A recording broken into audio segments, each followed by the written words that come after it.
First I wanted to go over a little bit of an overview of the course and cover some of the things that I thought were the main points, as well as introduce you to some new, maybe a little bit of new material, but certainly in a different format. We talked about, in a broad definitional sense, that we can think about general semantics as how we perceive, construct, evaluate, and communicate our life experiences. And throughout the course, we tried to emphasize that we're dealing with this issue of how we integrate our words, the meanings of languages and symbols, and then how those result in behavior, and how this kind of triangle of words, meanings, and behavior tends to dictate how we see the world, how we respond, how we react to events, people, things, etc. Some of the quotes that I wanted to emphasize that we covered throughout the class, from Jose Ortega y Gasset from his book in the early 1900s called The Mission of the University. Said the mission of the university is to teach students to live at the height of the times. And throughout the early part of the semester, we referenced this notion about what does it take to live at the height of the times. And I think that's one of the aspects of general semantics. I think that's an interesting question in general semantics, because the application of some of the tools and formulations, in my mind, allow us to do a better job of living at the height of our times. You might also remember the quote from Ernest Hemingway, who, when asked what was required for someone to become a great writer, he said, "In order to be a great writer, a person must have a built-in shock-proof craft detector." We also talked about this quote from Aldous Huxley, which you'll remember was a part of Erica Gordon's presentation that she gave in class towards the end of the semester. Huxley said, "A culture cannot be discriminatingly accepted, much less modified, except by persons who have seen through it, by persons who have cut holes in the confining stockade of verbalized symbols, and so are able to look at the world, and by reflection at themselves, in a new and relatively unprejudiced way." Now, if you remember from the first day of class, I drew a diagram up on the board in which I attempted to give you my taxonomy or my classification scheme for how to break down general semantics.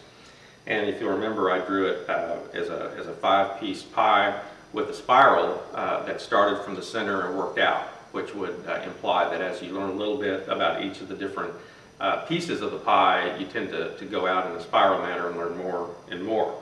But the five pieces of that pie, you remember, were time binding, scientific approach, abstracting and evaluating, verbal awareness, and sensory awareness.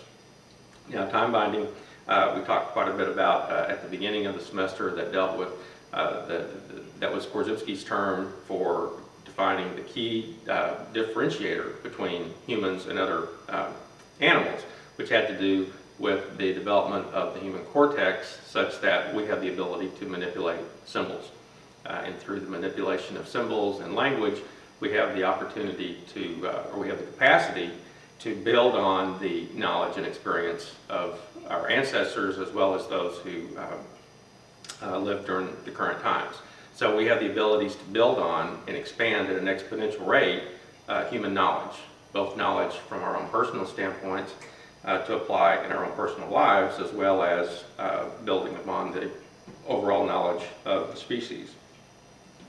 The scientific approach we talked about with respect to the general process, which can be described in a variety of ways, but the way that we talked about it was generally that it begins with some kind of observation, collecting some kind of data, and then coming up with some kind of a hypothesis or a guess or a belief, an assumption about maybe some of the causes or effects of the particular data. What does the data mean? And then conducting some kind of a test or experiment to see if the hypothesis or the belief or the assumption holds. And if it does, then we can go off and tentatively use that hypothesis or assumption or belief, but always being open to continual testing to make sure that it applies at different times, in different situations, in different contexts. But if the hypothesis or the belief or the assumption is not confirmed, then it's time to go back and collect more data and make more observations. But the point is to not get stuck in holding on to a hypothesis or an assumption or a belief that is not supported by the facts or the data of our everyday situations or our everyday experiences. Now, to get into the subject of abstracting and evaluating, we start with something happens. That's what Korzybski referred to as what was going on in the parabola.